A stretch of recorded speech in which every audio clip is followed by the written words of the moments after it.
Hello, ladies and gentlemen. I am the whole shebang, Rich Jones, and today we will be discussing 10 things you didn't know about the Silverhawks.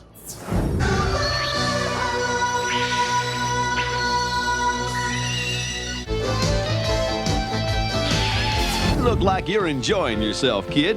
You want to be a space pilot? Number 10, the setting of the series is the 29th century. At the end of each episode, an educational segment followed. Bluegrass would question the Copper Kid on lessons about astronomy.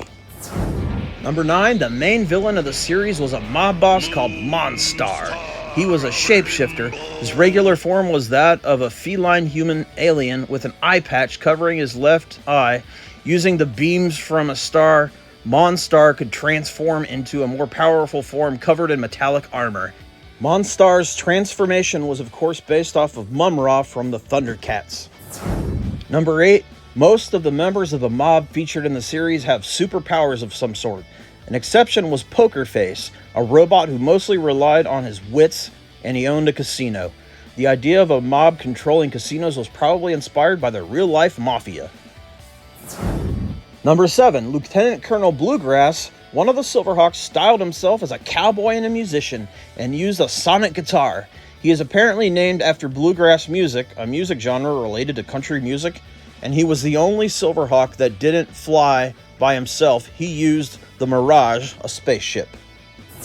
Number 6, the Copper Kid's main weapon of choice was 2 copper discs that he would throw at the enemy that resembled frisbees. Of course, the enemy was always incapacitated if he hit them. Number 5, Rankin and Bass produced the series using the same voice actors from Thundercats, including Larry Kenney, Peter Newman, Bob McFadden, and Earl Hammond. Number 4, the Copper Kid is the only member of the Silverhawks who was not from planet Earth. He reportedly is an alien from the planet of the Mimes. He does not really speak and communicates mathematically, calculating tones and whistles. Need a lift, pal? Yes! Number 3, a comic relief character featured in the series was Seymour, who was a space cab driver. He was possibly inspired by the Space Cabbie, a minor DC comic series from the 1950s. Number 2, the frequently seen Outlaw Bar on the planet Fence has a sign prominently posted that says no alcohol. This was an example of the typical censorship in American cartoons of that era, prohibiting the depiction of smoking and drinking. And number 1, they existed in the same universe as the Thundercats.